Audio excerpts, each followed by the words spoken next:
আজকে পড়াবো হচ্ছে উল্লম্ব স্প্রিং এর দোলন। পর্যাবৃত্ত গতির এই অংশটা করানো হয় নাই, ঠিক আছে। উল্লম্ব স্প্রিং এর দোলন তো একটু খেয়াল করব সুন্দরভাবে।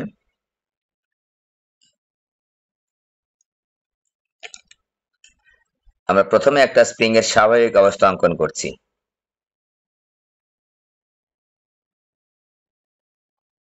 এটা মনে করে স্প্রিং এর হচ্ছে স্বাভাবিক অবস্থা, ঠিক আছে। স্প্রিং এর স্বাভাবিক অবস্থা এবং স্প্রিং এর ভরটাকে আমরা উপেক্ষণীয় বিবেচনা করছি। স্প্রিং এর কোনো ভর নেই, উপেক্ষণীয় করছি, মানে ঠিক আছে, বিবেচনা করছি না। এটা স্প্রিং এর স্বাভাবিক অবস্থা, ঠিক আছে। তো এর উপর তারপর একটু ভর চাপালাম, কিছু পরিমাণ ভর চাপিয়েছি। এবার মনে করো ভর চাপিয়েছি, এই ভরের নাম দিলাম হচ্ছে এম। এই ভরের নাম দিলাম হচ্ছে এম। এম ভরের একটা এম ভর এই স্প্রিং এর উপর চাপিয়েছি। ওকে, তাহলে দেখো স্প্রিং এর সরণটা হয়েছে স্প্রিং এর সরণটা হয়েছে বা প্রসারণটা হয়েছে এই ভর চাপানোর ফলে।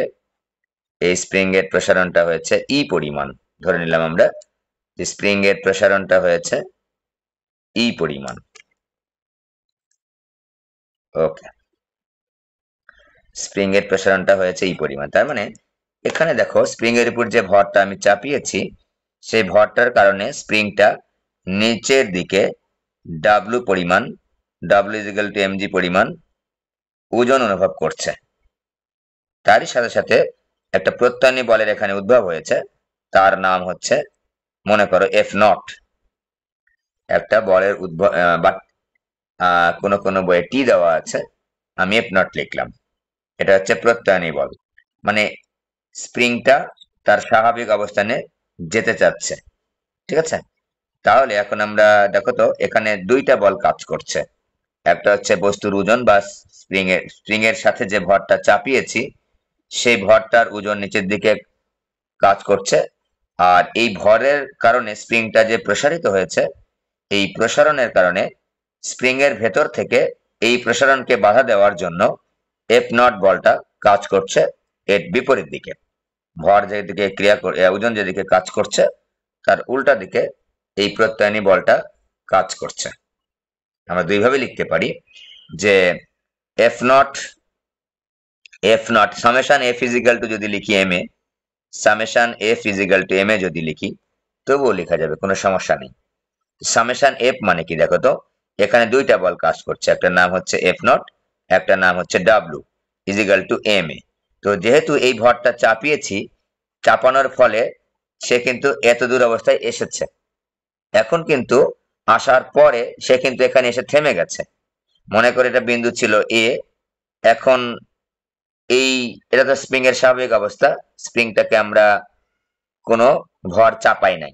ভর চাপানোর ফলে সে এই অবস্থায় এসে বি পয়েন্টে মনে করে আছে, বি পয়েন্টে আছে, বি পয়েন্টে কিন্তু সে থেমে আছে। তাহলে এখানে ত্বরণের পরিমাণ কত? 0। আর এফ নট এর পরিমাণ কত দেখো তো, যে আমাদের জানা আছে যে বলের সাথে সরণটা হচ্ছে, প্রত্যয়নী বলের সাথে সরণটা হচ্ছে বিপরীত ভাবে কাজ করছে। একটু যদি দেখাই তোমাদের, যে এই বরাবর আমার হচ্ছে স্প্রিং এর প্রসারণ হয়েছে এই ভর চাপানোর ফলে, এই যে এই বরাবর প্রসারণ হয়েছে।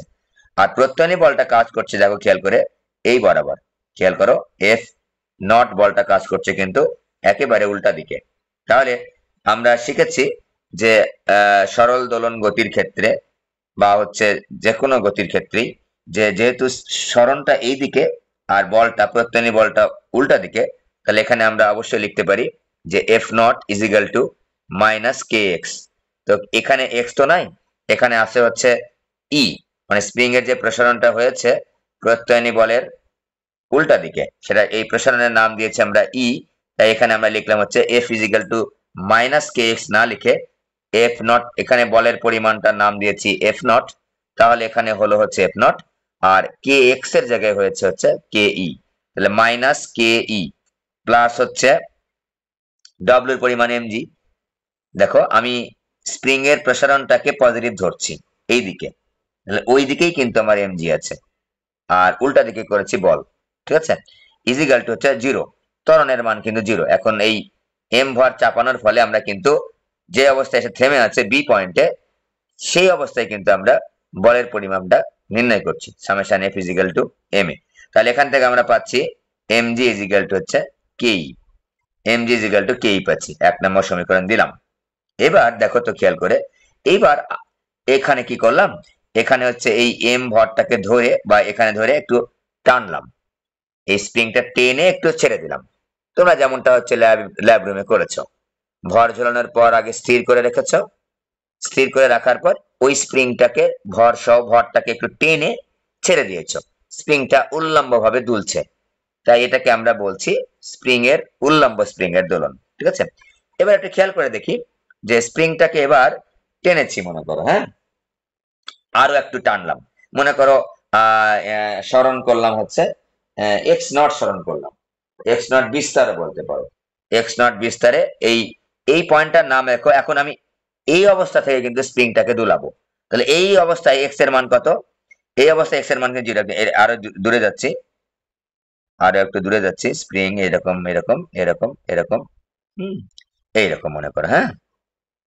তাহলে দেখো আমি একটু এদিকে টেনে নিলাম, এই অবস্থায় কিন্তু এক্স এর মান 0। আমরা দেখো তো এখানে কতটুকু টেনেছি, এম ভরের জায়গায় মনে করো হচ্ছে একটু বড় হয়ে গেছে দাগানোটা, এখানে একটু বড় হয়ে গেছে।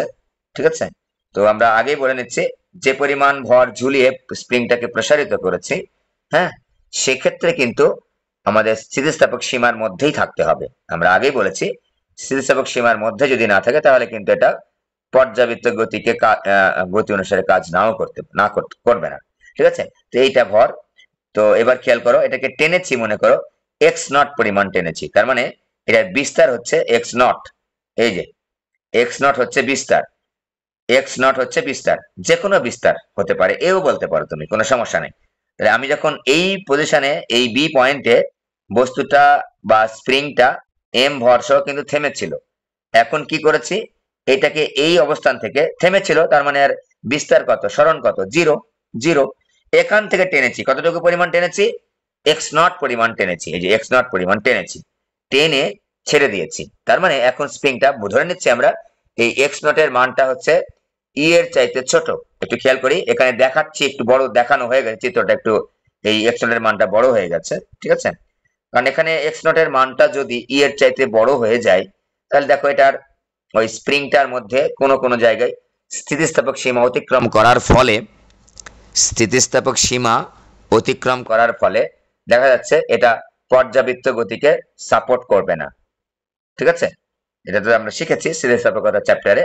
এখন খেয়াল করো যে আমি ধরে নিচ্ছি হচ্ছে এক্স নট এর মান হচ্ছে, এক্স নট এর মানটা হচ্ছে ই এর চাইতে ছোট, দেখা যাচ্ছে কিন্তু বড়। ঠিক আছে, এখানে যে এইটুকু ই, এটুকু এক্স নট তোমার কাছে দেখতে মনে হচ্ছে, কিন্তু ধরে নিচ্ছি আমরা এটা।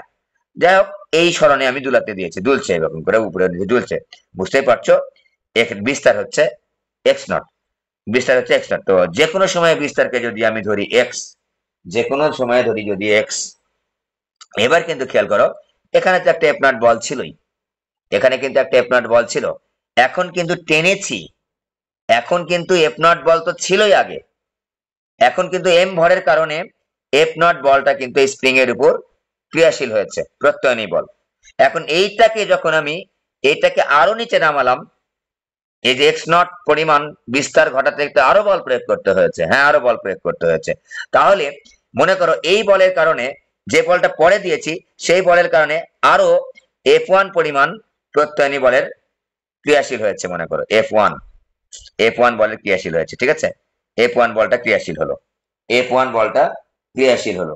তাহলে এখন যদি আমরা বলি যে F1 বলটা যদি বলি, তাহলে F1 বলটা যদি বলি, আমি নিচের দিকে কতখানি বল টেনেছি, নিচের দিকে টেনেছি হচ্ছে F1 বলে, এফ নট F1, এটা F1 প্রাইমও দিতে পারো, সমস্যা নেই।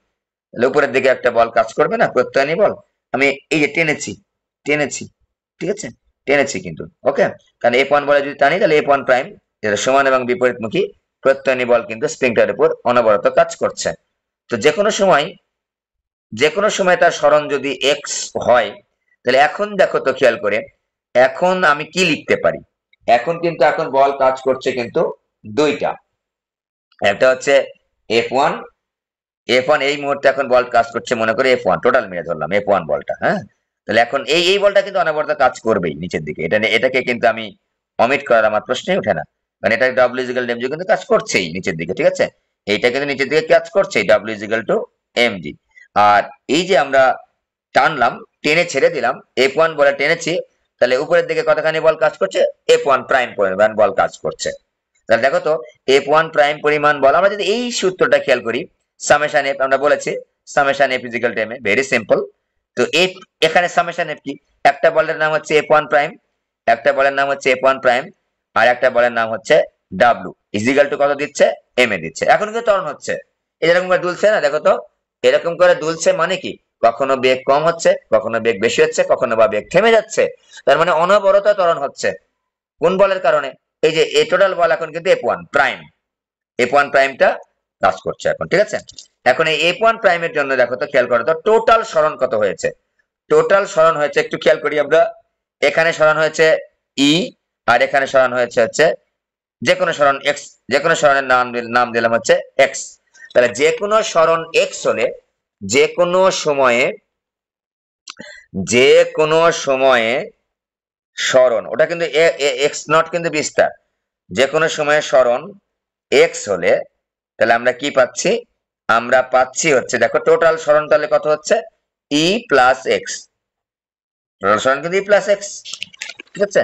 এই যে এখান থেকে আমি সরণ ধরবো না, টোটাল তো এখানে তো ই একবার হয়েছে, তার সাথে আবার তো এক্স, এখানে এখানে এক্স নট হচ্ছে বিস্তার, আর যে কোনো সরণকে এক্স ধরে ধরি, তাহলে এ এক্স আর ই মিলে টোটাল টোটাল সরণ, টোটাল সরণ। আর বল, টোটাল বল কত, এখন টোটাল বল আমি টোটাল ধরেছি F1 প্রাইম, F1 প্রাইম, ঠিক আছে, টোটাল বল হচ্ছে F1 প্রাইম। তাহলে এখন দেখো তো প্লাস হচ্ছে ডাব্লু ইজ ইকুয়াল টু হচ্ছে এম এ। তো এখানে একটু খেয়াল করো, আমরা এটার সাথে কি গুণ করব, মাইনাস কে গুণ করব, কারণ আমাদের জানা আছে যে F is equal two minus K x, আমাদের জানা আছে। এখন তো আমাদের সরণটা তো এক্স না, এখন আমি যখন F1 বলটা দিচ্ছি তখন F1 বলটা কত হচ্ছে, মাইনাস মাইনাস কে ইন্টু এক্স এর জায়গায় কি হবে, এক্স প্লাস ই হচ্ছে। আর আমি টোটাল প্রত্যয়নী বল এখন কাজ করছে এফ প্রাইম, এফ প্রাইমটা কাজ করছে দুইটা সরণের ক্ষেত্রে, একটা হচ্ছে ওই যে স্প্রিং এর প্রসারণ তো হয়েছে, সাধারণ প্রসারণ হচ্ছে ই, সাথে হচ্ছে আমি টেনেছি আবার এক্স নট বিস্তারে, তো এক্স নট বিস্তারে তো টেনেছি, এখন আমি যে কোনো জায়গায় আমি সরণটা বের করতে চাচ্ছি, যেখানে মনে করে বের করতে চাচ্ছি, বা এখানে বা এখানে বা যে কোনো জায়গায়, ঠিক আছে, যে কোনো জায়গায় যে কোনো সরণকে আমি ধরেছি এক্স, তাহলে এক্স আর ই যোগ করে দিলাম, এক্স আর ই যোগ করে দিলাম, তাহলে এক্স আর তাহলে এখানে খেয়াল করো মাইনাস কে ই মাইনাস কে এক্স প্লাস হচ্ছে W is equal to M G is equal to হচ্ছে M A, is equal to হচ্ছে এম এ, ঠিক আছে।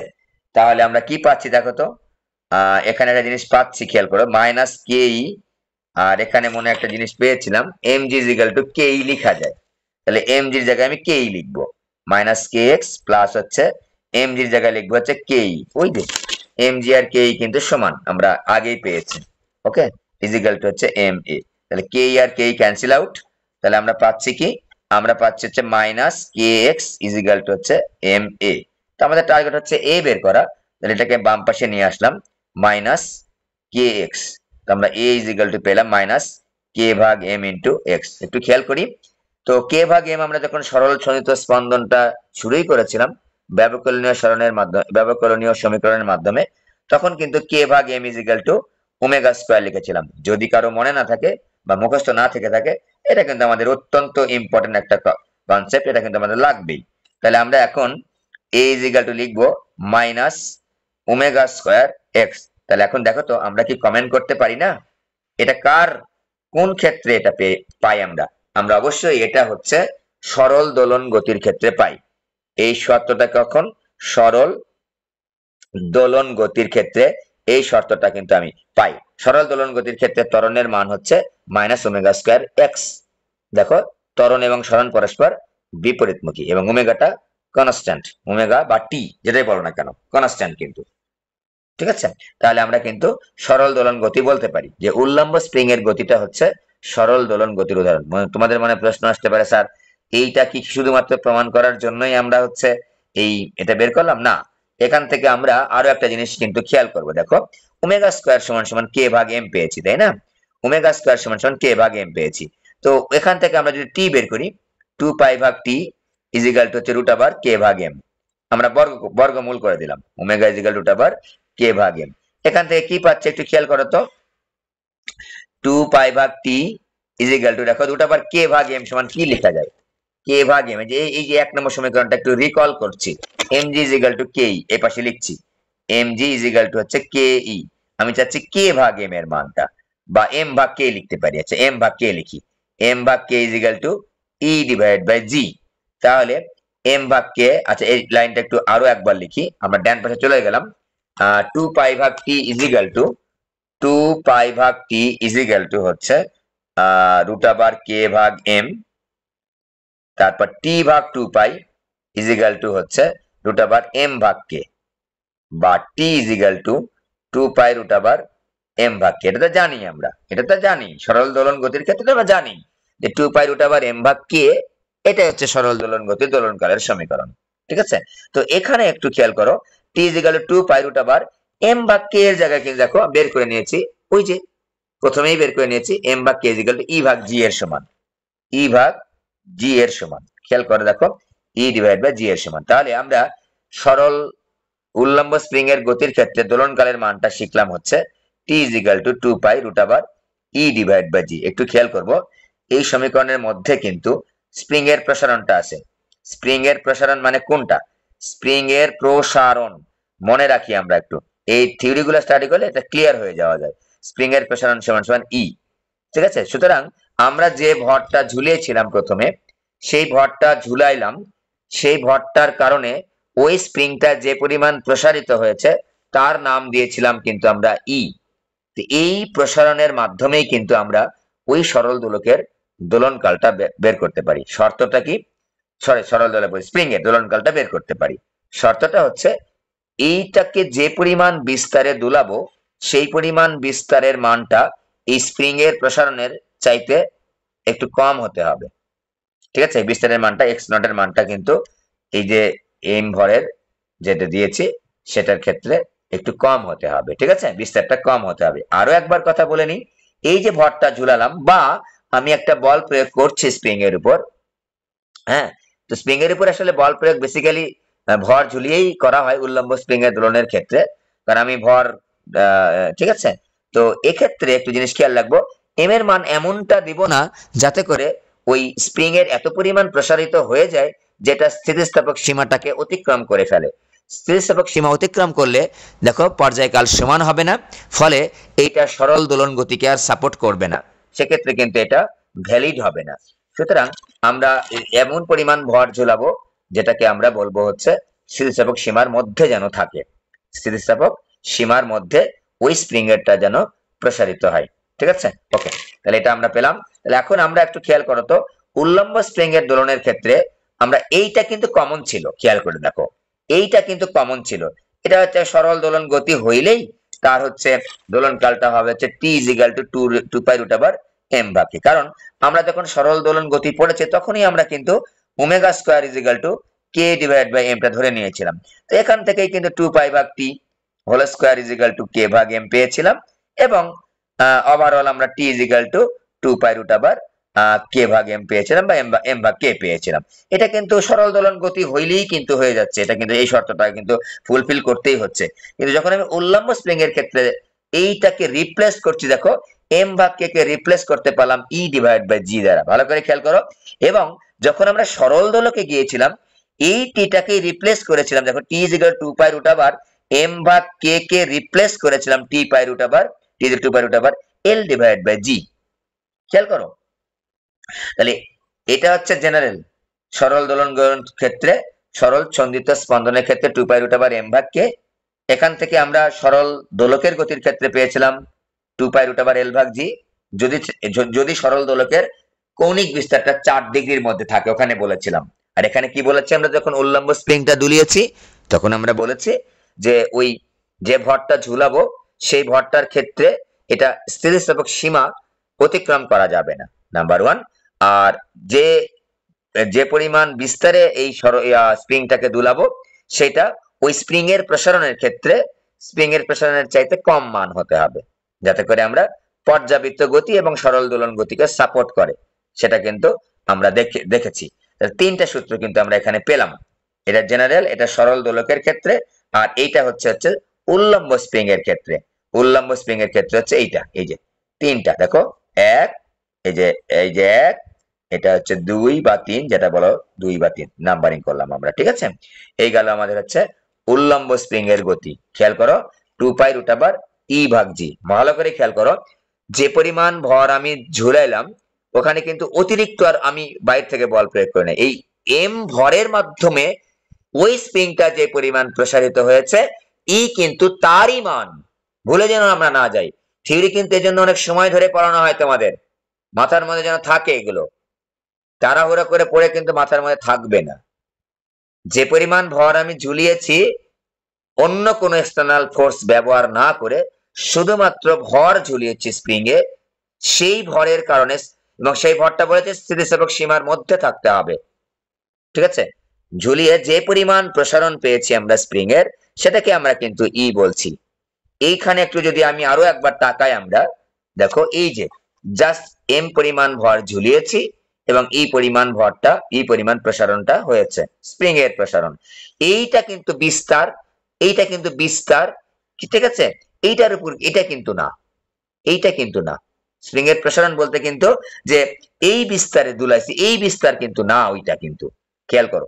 তাহলে এখানে কতটুকু বিস্তারে দোলাচ্ছে স্প্রিংটা তার উপর কিন্তু দোলনকাল নির্ভর করে না। কথাটা ক্লিয়ার? তার উপর দোলনকাল কিন্তু নির্ভর করে না। খুবই ইম্পর্টেন্ট কথা কিন্তু। এখানে যে পরিমাণ বিস্তারে দোলাচ্ছে, কিন্তু এখানে একটা শর্ত খালি জুড়ে দিয়েছি আমরা, যে এইটার মান, এই বিস্তারটা কিন্তু এই স্প্রিং এর যে প্রসারণটা ছিল এই প্রসারণের মধ্যে থাকতে হবে, ছোট হতে হবে বিস্তারটা। তারপর এটাকে মেনে নেওয়ার পরে কি বলছি আমরা, এইটা ওই পরিমাণ বিস্তারের মেনে নেওয়ার পরে, শর্ত মেনে নেওয়ার পরে আমরা বলছি যে না, এই স্প্রিং এর, উল্লম্ব স্প্রিং এর দোলনটা ওই যে পরিমাণ বিস্তারে তুমি দোলাচ্ছ সেই বিস্তারের উপর কিন্তু নির্ভর করছে না। শুধু শর্ত কিন্তু একটা আছে যে ওই বিস্তারটা স্প্রিং এর প্রসারণের চাইতে ছোট হতে হবে। খুবই ইম্পর্টেন্ট কথা কিন্তু, ঠিক আছে। আর আমরা যেটা পেয়েছি, আমরা এখানে কিন্তু স্প্রিং এর ভরটাকে উপেক্ষণীয় ধরেছি। একটু খেয়াল করি আমরা, যদি স্প্রিং এর ভরটা উপেক্ষণীয় না হয় তাহলে এখানে এম প্লাস এম নট দিতে হবে। এম এম এম এম এর জায়গায় কি বসবে, M not plus M one ধরতে হবে। সেখানে আমার স্প্রিং এর ভরটাকে আমরা ধরছি এম ওয়ান, এম নট। দেখো টি ইজ ইকুয়াল টু 2π√, মনে করো M not plus M one divide by K তখন হবে কিন্তু, ঠিক আছে। এই যে 2π√, এম এম ভাগ কে না, তাহলে এম মানে হচ্ছে টোটাল ভর। কিন্তু এখানে যেহেতু আমরা স্প্রিং এর ভরটাকে উপেক্ষণীয় ধরেছি, তাই কিন্তু এম নট এর মান 0 ধরেছি, আর টোটাল মিলে কিন্তু এম পেয়েছি। যদি স্প্রিং এর ভরটাকে তুমি উপেক্ষণীয় না ধরো, সেক্ষেত্রে আমাদের দোলনকালের সমীকরণটা হবে, এম এর জায়গায় হবে স্প্রিং এর ভর যোগ হচ্ছে যে ভর তুমি ওই স্প্রিং এ চাপিয়েছ, ঠিক আছে, সেই ভরটা তুমি স্প্রিং এ চাপিয়েছ, মনে যেন থাকে, ঠিক আছে। আমরা যদি এইটার ক্ষেত্রে খেয়াল করো, এইটার ক্ষেত্রে গ্রাফিক্যাল প্রেজেন্টেশন তোমাদের ল্যাব রুমে করার কথা, ল্যাব রুমে করার কথা, তবুও আমি একটু দেখিয়ে দিচ্ছি। মনে করো স্প্রিং এর ভরটাকে আমরা উপেক্ষণীয় ধরি নাই, স্প্রিং এর একটা ভর আছে, তাহলে খেয়াল করো তো স্প্রিং এর ভরে, তাহলে এই ভরটা এই যে এখান থেকে তখন যাত্রা শুরু হবে। এই যে নিচের দিকে দেখো আমি ডট ডট দিচ্ছি লাল কালির মাধ্যমে, এই যে ডট ডট দিচ্ছি, ডট ডট দিলাম।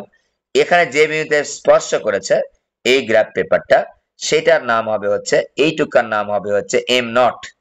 এদিকে আমরা ডান দিকে দিয়েছি হচ্ছে এম, এম মানে হচ্ছে M not plus M, M not plus one, হ্যাঁ, এম নট প্লাস হচ্ছে এম ওয়ান টোটালটা, আর এইটুকু হচ্ছে এম নট, বুঝতে পেরেছো? এইটুকু হচ্ছে এম নট, আর এইটা গেল হচ্ছে টি স্কোয়ার, এদিকে দিয়েছি আমরা টি স্কোয়ার। এইটা হবে আমাদের M versus T square graph, যেখানে, আর এখন যদি তোমাকে বলি যে এম নটের মান যদি 0 হয়, এম নটের মান যদি 0 হয় তাহলে আমরা মূল বিন্দুগামী রেখা পাবো। তাহলে এইটা হচ্ছে তখন আমরা পাবো এই যে দিক দিয়ে, খেয়াল করো দুটো আমি একবার দাগা দিচ্ছি, ঠিক আছে। এখানে হচ্ছে এম, এই গ্রাফটা হচ্ছে, এই গ্রাফটা হচ্ছে স্প্রিং এর ভরটা উপেক্ষণীয়। স্প্রিং এর ভরটা যদি উপেক্ষণীয় হয় তাহলে 0 থেকে শুরু হবে যাত্রা, স্প্রিং এর ভর নাই 0, আর স্প্রিং এর ভর যদি কিছু একটা থাকে, ঠিক আছে, তাহলে আমাদের এই পয়েন্ট থেকে যাত্রা শুরু হবে। এখানে দেখো এই যে এখানে একটু থাকবে। এই পিছনে যে জায়গায় মিলিত হলো সেই এইটুকা ভরের মান হচ্ছে এম নট। তাহলে আমাদের গ্রাফ পেপার থেকে যদি এম নট বা স্প্রিং এর ভরটা বের করতে বলে তাহলে কিন্তু আমরা বের করতে পারবো। আবার বলছি, এম নটটা হচ্ছে স্প্রিং এর ভর আর এম ওয়ানটা হচ্ছে চাপানো ভর। এই দুইটা মিলে কিন্তু এম। যখন আমরা এম নটের মানটা 0 ধরি বা স্প্রিং এর ভরটাকে উপেক্ষণীয় ধরি তখন আমরা কিন্তু একেবারে মূল বিন্দুগামী একটা সরলরেখা পাবো। উপেক্ষণীয় আর এটা হচ্ছে উপেক্ষণীয় না, স্প্রিং এর ভরটাকে আমরা কাউন্ট করেছি। ওকে, এই গেল আমরা উল্লম্ব স্প্রিং এর দোলন। এবার দুইটা বা তিনটা স্প্রিং যদি শ্রেণীতে থাকে অথবা সমান্তরালে থাকে সেক্ষেত্রে আমরা কিভাবে আমরা স্প্রিং ধ্রুবকের মানটা বের করব, মানে যেটাকে আমরা বলছি যে ওই যে তুল্য স্প্রিং ধ্রুবক, তুল্য স্প্রিং ধ্রুবক, ঠিক আছে, তুল্য স্প্রিং ধ্রুবক, স্প্রিং ধ্রুবক, স্প্রিং ধ্রুবক নির্ণয়। দুইটা বা তিনটা স্প্রিং আমরা শ্রেণীতে বা সমান্তরালে দিয়েছি, সেক্ষেত্রে আমরা হচ্ছে তুল্য স্প্রিং ধ্রুবক নির্ণয় করতে চাচ্ছি। একটা হচ্ছে তাহলে শ্রেণী সমবায় করব, একটা হচ্ছে সমান্তরাল সমবায় করব। শ্রেণী সমবায়, একটা হচ্ছে সমান্তরাল সমবায়, একটা হচ্ছে সমান্তরাল সমবায়। এগুলো পরীক্ষায় আসতে পারে, কিন্তু এসেছে, বোর্ডে এসেছে, ঠিক আছে। তো এগুলো আমরা বাদ দিচ্ছি না, যেহেতু একেবারে সহজ, যেহেতু আবার বোর্ডেও আসছে, সেহেতু এগুলোকে আমরা অবশ্যই স্টাডি করব, ভালোভাবে স্টাডি করব, কঠিন কিছু জিনিস না, সুতরাং স্টাডি করতে আমাদের সময়ও লাগবে না। তো প্রথমে আমরা শ্রেণী সমবায় করছি দুইটা স্প্রিং এর। তো শ্রেণী সমবায় একটু দাগাই। এই যে একটা স্প্রিং মনে করো, এই যে একটা স্প্রিং, ঠিক আছে, এই যে একটা স্প্রিং।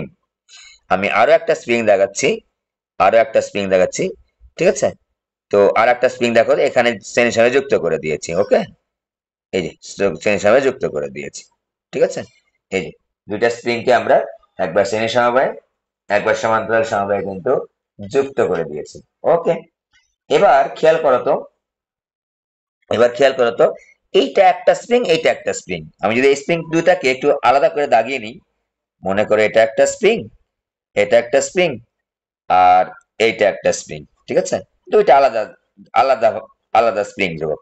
এটা স্প্রিং ধ্রুবকের নাম K1, এটা স্প্রিং ধ্রুবকের নাম K2 ধরে নিলাম আমরা। হ্যাঁ, এটা স্প্রিং ধ্রুবকের নাম K1, এইটা স্প্রিং ধ্রুবকের নাম হচ্ছে K2। ভালো করে খেয়াল করো, স্প্রিং ধ্রুবক কথাটা আবার আমি বলে দিচ্ছি। স্প্রিং ধ্রুবক বিষয়টা কি, দুইভাবে আমি সংজ্ঞাটা দিচ্ছি, দুইভাবে আমি সংজ্ঞাটা দিচ্ছি। আমাদের পাকিস্তানের একটা উইকেট পড়ে গেছে, যারা খেলা দেখো, আমি খেলাটা দেখছি টেলিভিশনে, 4 রানে একটা উইকেট পড়ে গেছে। একটা খেয়াল করে দেখো যে K1 আর K2 দুটা স্প্রিং ধ্রুবক, তার মানে এই আমাদের স্প্রিং ধ্রুবক বিষয়টা আসলে কি একটু দেখে নিই আবারও। আমাদের স্প্রিং ধ্রুবকটাকে আমি দুইভাবে সংজ্ঞায়িত করি, ঠিক আছে। এ ফিজিক্যালটা আমরা পড়েছি যে -kx, -kx, অথবা আমি যদি প্রযুক্ত বল হিসাবে লিখি শুধু kx লিখতে পারবো, ঠিক আছে। এটাকে আমি প্রত্যয়নী বল বলেছি, স্প্রিং ফোর্স এস দিলাম। আর প্রযুক্ত বলের বিপরীতে যেহেতু স্প্রিং ফোর্স কাজ করে সেহেতু আমি উল্টা দিকে বললাম, ঠিক আছে। এটাকে প্রত্যয়নী বল বলি আমরা। স্প্রিং ফোর্স, স্থিতিস্থাপক বল বা হচ্ছে প্রত্যয়নী বল, একই কথা। তো এখন দেখো তো, আমি যদি এখান থেকে আগে বলি, দেখো X X is equal to 1 meter হলে আমি দুটাতে লিখতেছি এবং দুটা দিয়ে সংজ্ঞাটা বলছি। এফ এস ইজিক্যাল টু দেখো -k, আর এফ ইজিক্যাল টু হচ্ছে শুধু কে। আমি যখন এইটা দিয়ে বলবো, এইটা দিয়ে বলবো, তখন কিন্তু এই স্প্রিং ফোর্স ইজিক্যাল টু কিন্তু আমাকে বলতে হবে হচ্ছে স্প্রিং ফোর্স বা প্রত্যয়নী বল দিয়ে বলতে হবে। আর এটা দিয়ে যখন আমি বলবো তখন আমি শুধুমাত্র প্রযুক্ত বল দিয়ে বলতে পারি, ঠিক আছে। এটা দিয়ে যখন বলবো তখন প্রযুক্ত বল দিয়ে বলতে পারি। এটার ক্ষেত্রে প্রযুক্ত বল দিয়ে বলবো, আর এটার ক্ষেত্রে হচ্ছে প্রত্যয়নী বল দিয়ে বলবো, প্রত্যয়নী বল দিয়ে বলবো বা স্প্রিং বল দিয়ে বলবো। ওকে, প্রত্যয়নী বল দিয়ে বলবো। তো একটু খেয়াল করো, একটা স্প্রিং এর দেখো তো আমি কি লিখেছি, প্রসারণ কত লিখেছি আমি 1 মিটার। একটা স্প্রিং এর 1 মিটার প্রসারণ ঘটাতে যে পরিমাণ বল প্রযুক্ত করতে হয় সেটাকে আমি স্প্রিং ধ্রুবক বলছি। এটা ভালো সংজ্ঞা না, একটু যদি আরো স্ট্যান্ডার্ড করে বলি তাহলে কিন্তু আমি স্প্রিং ধ্রুবক প্রত্যয়নী বল দিয়ে বলবো।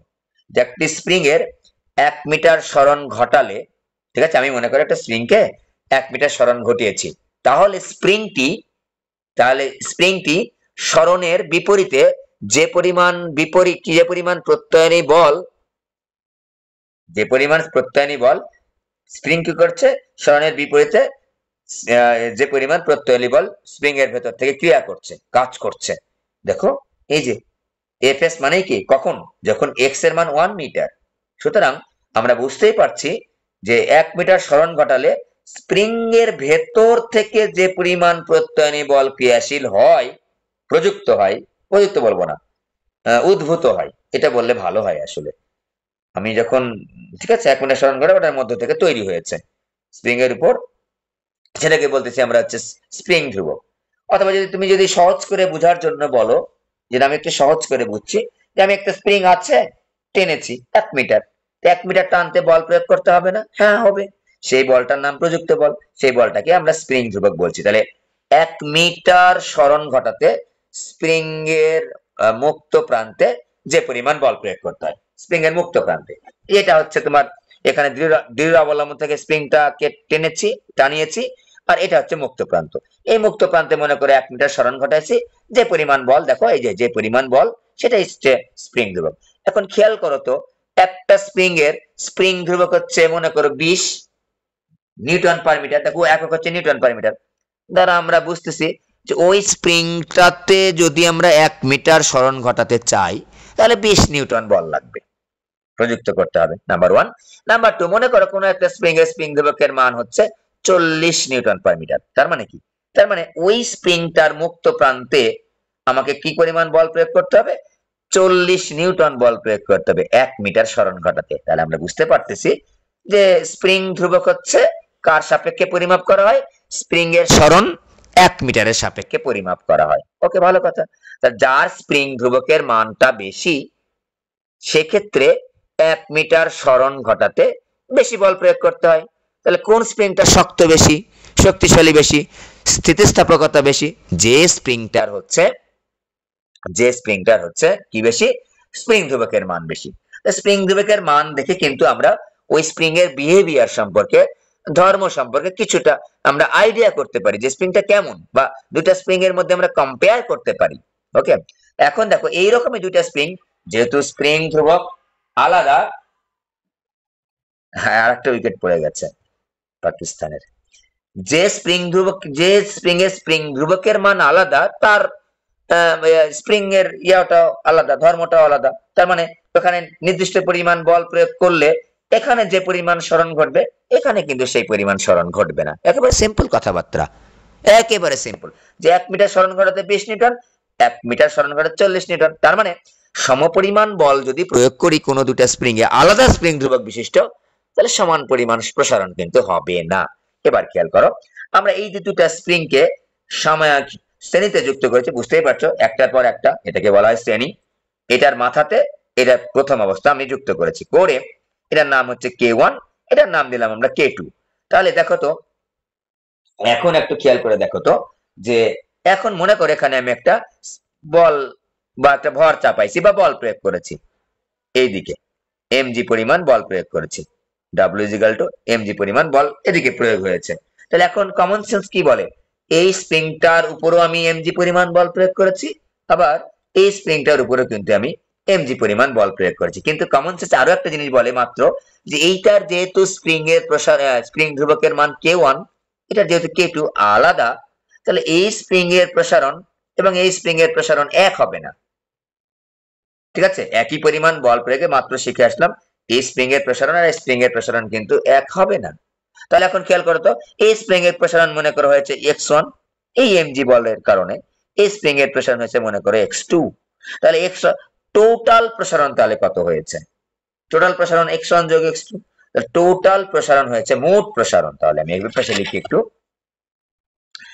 মোট প্রসারণ, খুবই আস্তে ধীরে পড়াচ্ছি, মোট প্রসারণ x = x1 + x2, টোটাল প্রসারণ। তাহলে এখন দেখো তো, এই দুইটা স্প্রিং এর পরিবর্তে যদি আমরা একটা স্প্রিং ব্যবহার করতাম, যাতে করে তাদের প্রসারণটা এই সেম পরিমাণ x পরিমাণ থাকতো, মনে করো ওই দুইটা স্প্রিং এর পরিবর্তে এই স্প্রিংটা ব্যবহার করেছি, এই এবং একই পরিমাণ ভর চাপিয়েছি, ঠিক আছে, এবং একই পরিমাণ কিন্তু প্রসারণ হচ্ছে, একই পরিমাণ প্রসারণ হচ্ছে। তাহলে কি আমরা লিখতে পারি না যে এইটাকে, এই স্প্রিংটাকে এই দুইটা স্প্রিং এর হচ্ছে তুল্য, হ্যাঁ সমতুল্য। যদি সমতুল্য তাই হয় তাহলে এটার নাম দিলাম হচ্ছে, এটা স্প্রিং ধ্রুবকের নাম দিলাম হচ্ছে কে এস। তাহলে এক্ষেত্রে কি হবে, F S is equal to minus K S x. Spring ধ্রুবক এদিকে আমার এফ এস কাজ করবে, এই যে প্রত্যয়নী বল। তাহলে এখন দেখো তো এখান থেকে যদি আমি এক্স এর মানটা বের করি, এক্স ইজ ইকাল টু কত হবে, এফ এস ভাগ হচ্ছে কে এস মাইনাস একটা হবে। তো খেয়াল করো এক্ষেত্রে একই জিনিসই হবে। এই যে আমি যদি বলি যে এক্স ওয়ান এর ক্ষেত্রে আমি কি লিখবো, এক্স ওয়ান এর ক্ষেত্রে লিখবো, এখানে যেহেতু একই পরিমাণ বল প্রয়োগ করেছি তাহলে X one is equal to minus F S ভাগ কে ওয়ান, আর এখানে X two is equal to হবে হচ্ছে minus F S divide by হচ্ছে কে ওয়ান। দেখো এই বরাবর আমার এফ এস পরিমাণ বল প্রয়োগ হয়েছে, এই বরাবর আমার কতটুকু বল প্রয়োগ হয়েছে, এফ এস পরিমাণ। উল্টা দিকে এম জির উল্টা দিকে, ঠিক আছে, এই জন্য আমরা মাইনাস দিয়েছি প্রত্যয়নী বলের ক্ষেত্রে। তাহলে এখন আমি যদি এই মানগুলো এখানে বসিয়ে দিই, minus K minus F S ভাগ K S minus F S ভাগ K X is equal to minus F one divide by হচ্ছে এফ ওয়ান না সরি এফ এস ভাগ হচ্ছে K one minus F S ভাগ হচ্ছে কে টু। উভয় পক্ষ থেকে minus K S minus F X out হয়ে গেলে আমরা পাচ্ছি ওয়ান ভাগ K S is equal to one ভাগ কে ওয়ান যোগ ওয়ান ভাগ কে। এটা আমাদের তুল্য স্প্রিং ধ্রুবক। কার ক্ষেত্রে, দুইটা স্প্রিং কে যদি আমরা হচ্ছে শ্রেণী সমবায় যুক্ত করি। অনুরূপ ভাবে অসংখ্য স্প্রিং কে আমরা শ্রেণী সমবায় যদি যুক্ত করি একই সূত্রই আসবে। তাহলে ওয়ান ভাগ K S is equal to one ভাগ কে ওয়ান যোগ হচ্ছে ওয়ান ভাগ কে টু যোগ ডট ডট ডট, যতগুলো স্প্রিং কে তুমি, ঠিক আছে। এই কমন সেন্সটা লাগবে আমার, কিন্তু ভেতর থেকে লাগবে, কিন্তু এই জন্য কিন্তু ভেতর থেকে পড়াচ্ছি। যে আমি বললাম যে এই স্প্রিং এর ক্ষেত্রে তোমার হচ্ছে প্রসারণটা কত, তাহলে তোমার x one is equal to minus F S ভাগ কে ওয়ান। একটু খেয়াল করে দেখি আবারও, এই যে শ্রেণী সমবায় দিয়েছি একই পরিমাণ ভর ঝুলিয়েছি, দেখো প্রত্যয়নী দুটার ক্ষেত্রে কিন্তু এই বলটা, এই স্প্রিংটাও যে বল অনুভব করছে, এই স্প্রিংটাও সেই বলই একই বল অনুভব করছে। যেহেতু স্প্রিং ধ্রুবকের মান আলাদা তাই এইটার স্প্রিং এর প্রসারণ আর এটার স্প্রিং এর প্রসারণটা কিন্তু আলাদা হয়েছে, ঠিক আছে, কিন্তু বল কিন্তু সেম পরিমাণ দুইজনই কিন্তু অনুভব করছে। ফলে উপরের দিকে বা প্রত্যয়নী বল কিন্তু সেম পরিমাণ কিন্তু প্রয়োগ করতেছে এই স্প্রিংটা আমার প্রযুক্ত বলের বিরুদ্ধে বা ওজনের বিরুদ্ধে। ফলে উভয় ক্ষেত্রে সকল ক্ষেত্রে কিন্তু এফ এস আমরা নিয়েছি। X one is equal to F S কোথা থেকে পেয়েছি আমরা, F is equal to minus K X, এই সূত্র থেকে কিন্তু এগুলো পেয়েছি সবগুলা। F S is equal to minus K X, এই যে X one is equal to minus F S ভাগ K one, X two is equal to minus F X ভাগ কে টু, এখানে কে টুটা লিখতে ভুলে গেছি সরি। তাহলে আমরা এই টুকটা কিন্তু পেয়ে গেলাম। অনুরূপ ভাবে একটু মনে রাখতে করি যে এইটা হচ্ছে ওই ধারকের সাথে একটু অ্যানালজিক্যালি মিল আছে, ওকে।